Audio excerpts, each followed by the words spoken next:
Hello guys, this is What About Nintendo, and today I'm here to talk about some more Animal Crossing New Horizons. In this video, I'm going to be going over tons, and I do mean tons, of secrets and hidden details that I found in the trailer and treehouse footage for the game. So let's get right on into it.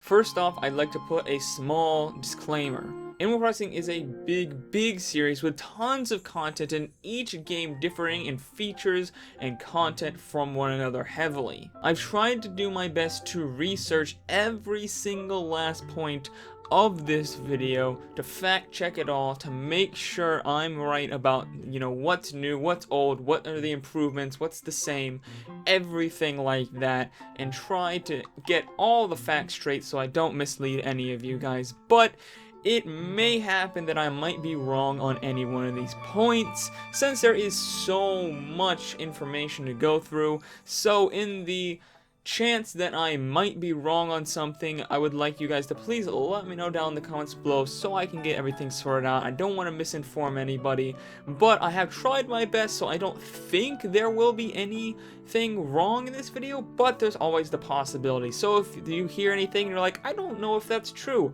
let me know down in the comments below, especially if you have a source to prove it. That'd be great, and I'll get this all sorted out because I don't want to mislead any of you guys. But let's get right on into the video. Let's start on what I noticed in the graphics department. First off, the game is running at a full native 1080p at 30 frames per second. As much as Nintendo would like you to believe that the game is running at a full 60 frames per second, in fact the trailers themselves are uploaded at 1080p 60 frames per second, the game is actually only updating every other frame in the video, so it is indeed, at least for now, a 30 FPS experience.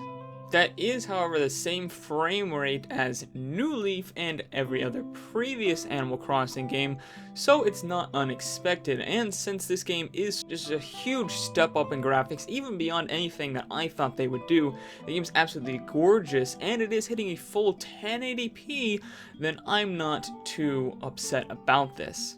And yes, the game is hitting a full 1080p. I checked for myself. I took several different scenes of every different environment that we saw in the trailer and the treehouse, and confirmed that it is running at a full 1920 by 1080 in every single shot I tested. Now, there's always the possibility that we could see a dynamic resolution in place, but I highly doubt that. I don't think this is one of those games that really a bunch of things could be happening at once that would make it, any more demanding at one time than it is another. Perhaps it's possible, but I kind of doubt it. I think it'll be a locked 1080p. But beyond just resolution and frame rate, I think there were a lot of really cool graphical touches that I noticed, and I wanted to share with all you guys just in case you didn't see them in the trailer. First off, I'd like to point out how amazing the rain effects look in this game. Every drop of rain splashes very realistically on water, not only on the river we see here, but even on the water in this bucket and barrel that were placed outside. Get these beautiful ripple effects. The rain, of course, turns everything very shiny, which looks really good. And overall, it's just a great effect. Of course, we get that little splash effect as well when the rain hits down. Overall, it's just an absolutely beautiful effect that I'm not sure everyone noticed because it was just gone over very quickly. We only saw a few seconds of this, but I slowed it down and I noticed that it just looked absolutely amazing. This is a huge improvement over New Leaf, where the only thing that really happened when it rained was a small texture represent drops hitting the ground. Nothing got shiny, no ripple effects or anything that are like what we see in this game. Another thing I noticed that I thought was interesting was that weeds actually change their appearance every season. It would appear that the weeds take on some changes season to season, with spring and summer weeds being very green and tall, fall weeds being more brown, and winter weeds being small and dark green. Keep in mind, this did happen in other games, but it wasn't to this drastic effect. It was more like they had the same texture, but instead of being green like it is spring through summer, in the fall and winter it'd be more brown. Another really cool thing I noticed is the light from your tent actually lights up the environment. A neat graphical detail I noticed was that at night, if you leave a light on in your tent, the whole tent glows and lights up the surroundings due to its more thin, see-through nature. And the effect isn't just a static on or off, it actually gradually gets brighter and brighter as the sun sets more and more and the area gets darker and darker. And finally, there was some nice depth of field effects. When talking to animals or when text boxes appear from item descriptions or the like, whether inside or outside, a nice low strength Gaussian depth of field is put into effect in the background and towards the edges of the foreground, which looks subtle but nice and really makes the foreground and the detail in the game pop that much more. But enough about the graphical details, let's get into the nitty-gritty on the actual gameplay changes we see in the game, starting with overworld details that I noticed. First off, it appears that the map shown in the trailer is actually the same exact layout as the treehouse footage. The river and beach layouts appear to line up very well, and so do the rocks on the beaches as well as the cliff toward the top of the map. This may suggest that we won't be getting a layout change option in this game, but I think it's more likely that this is just a layout used in the demo build of the game, which is why it's the same in the trailer and the treehouse. Why this is important though is it actually allowed me to figure out that the green area on the map seems to highlight elevation change. When looking at the map that appears on the screen during the treehouse footage for details, I noticed that there was a lighter green area towards the top of the map, and I didn't have any clue as to what this could mean. But knowing that the map seemed to be the same, in the trailer we see a cliff area that lines up perfectly with the light green part of the map. So I think it's safe to say that elevation here works differently than it did in New Leaf, where in New Leaf the elevation was changed around the beaches, so the beaches you actually had to take kind of ramps down to get to them. This time it seems the elevation is different. Maybe the elevation changes depending on which layout you have, and different parts will be elevated or not, because we actually see the beaches can just be walked straight from the beach to the main part of the island now, at least for some parts where there's not the cliff. However, something I don't see in the trailer is actually a ramp to get up to this cliff. We don't see any way to actually access this area, so I'm very curious as to how you're supposed to do that. Perhaps you need an item, or you need to build some kind of ramp or bridge in order to get up. The next thing I noticed is that animals actually start in tents this time instead of houses. In previous Animal Crossing games, animals would always start in a house, whereas you started in a tent when you first got in. This is not the case this time around, where we actually see in the treehouse footage that the two animals living on the island actually both live in tents.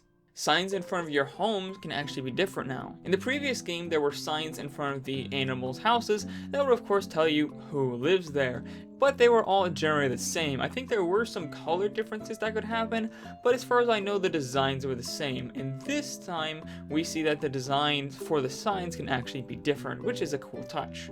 Not only that, but the homes that the animals can have seem to be more varied this time around. In previous Animal Crossing games, each animal's house would look different from each other and your own, but I think this game takes it a step further. For example, in the winter scene, we see a very cozy looking log cabin, while in this spring-summer scene, we see a more modern, beachy type house. Another detail I noticed about houses is that things can actually be placed and hung on your front door. In the trailer, we see a flower wreath hung up on the door of the player's house, and we also see a Christmassy wreath hung up on an animal's house, which suggests that it might be possible for you to craft different wreaths or door hangings to place on your house. A big welcome change that I noticed about furniture actually is that it seems you can place pretty much anything you want on tables and benches this time around. A problem I had with the previous Animal Crossing games is how limited you were with setting items on tables and such. In the trailer we see all sorts of items be sitting on tables and even benches, which I don't think was previously allowed. It seems like more items are able to set on things this time around, which is always great. And lastly, it seems that a major focus of this game will be to actually build up your island. We already know that you can choose where in the town an animal builds their home, as well as in the treehouse there are only actually 2 animals living in your island, compared to the usual starting number of 6. So there definitely seems to be more to getting animals in your town than before. We also know that this is initially a deserted island with nobody on it, so even those 2 animals seem to come after you start the game. I also noticed that there are no shops other than the crafting tent on the island, and there's no main street area like usual, but instead a dirt patch in the middle of town that you can probably expand to have more shops. So it would seem that a major part of this game is actually going to be building up your town on this deserted island instead of like in previous games where you came to an existing town and made that better. But next up, let's talk about the changes I noticed to the character and inventory. First off, there seems to be further clothing customization in this game. In the trailer, we can see characters wearing purses and backpacks. I don't believe this was actually possible in New Leaf, so perhaps that means new types of accessories are available this time around. I also noticed possible new hairstyles. I cannot be for certain, but I'm fairly sure that the braided pigtails on this villager and then the trailer cannot be obtained in the previous Animal Crossing games, or at least in New Leaf. I looked all over the internet at multiple hair guides and didn't see them show up at all. I even looked up Animal Crossing braided hairstyles or braided pigtails or pigtails, and nothing that looked like this hairstyle came up at all. Of course, if I'm wrong about this, let me know down in the comments below, but I do think that this could indicate that new hairstyles are in the game. As for inventory, the first thing I noticed is that you can now have 20 spaces of inventory. In New Leaf, you only had 16 inventory spaces, along with, of course, the letters and things like that. In this game, however, you now have 20, which the more the merrier, I say. Next up, the game actually tells you what you own, even if it's in your inventory back at home in a wardrobe. During the treehouse, we can see that in the crafting menu, you can see what you already own, what you have, how much you have of it in your inventory, as well as if you have it back at a wardrobe back at home, which is absolutely great. I do not believe this was a thing in New Leaf where you had to just hope you didn't have something at home. In this one, you can actually see everything you own, even if it's stored in a dresser back at home, which of course is super convenient. But for the final section, I'd like to talk about the details I noticed in the crafting.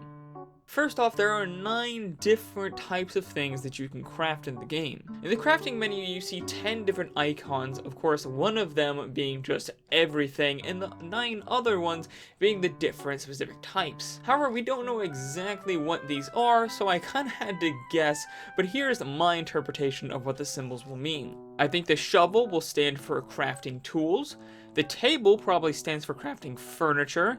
The cup probably stands for placeable items like cups and pitchers. The sign, well, stands for signs. Wallpaper and floor stand for, well, wallpaper and flooring. Flower headband stands for clothing. Pouch stands for accessories. Hammer stands for... I'm not really sure. Maybe you guys in the chat can help me. I'm not exactly sure why there are 2 icons that look like tools. Maybe this is actually the tool one and the shovel is something else, or perhaps this is special types of tools meant to help you in crafting. I'm really not sure. And finally, the star probably stands for either seasonal crafting items, or perhaps items that are crafting exclusives, since every other item seems to be able to be bought in the store. But that's not the only thing I noticed about crafting. There's one final thing that I noticed in the game. The color of the icon actually indicates what resources are needed to craft that specific item. So every item has a different color to its icon, and each one means what type of materials it takes to craft. Dark brown is hardwood, light brown is softwood, a sort of reddish brown is clay, green is for weeds, grass, flowers, etc., gray is for stone, and dark gray is for iron nuggets. There will likely be many other different types of resources needed to craft other materials, but these are the materials that are unlocked in the demo build. There you have it, folks. Those are all the details that I could find in the trailer and treehouse footage for Animal Crossing New Horizons, which there are a bunch. I loved every second of making this video, going really hard into the trailer and the treehouse. Finding out all the secrets was a blast, but I suspect I may have missed a few along the way. So if you guys noticed any details and secrets of your own, of course, let me know down in the comments below. Also guys, if you enjoyed this video, please hit that like button, hit that subscribe button, and ring that bell icon for notifications of all my videos, because there'll be tons more Animal Crossing New Horizons videos coming in the future, as well as of course other Nintendo themed content. Also share this video with everyone you know who is hyped for Animal Crossing New Horizons, and I'll see all you awesome people later on More About Nintendo. Bye!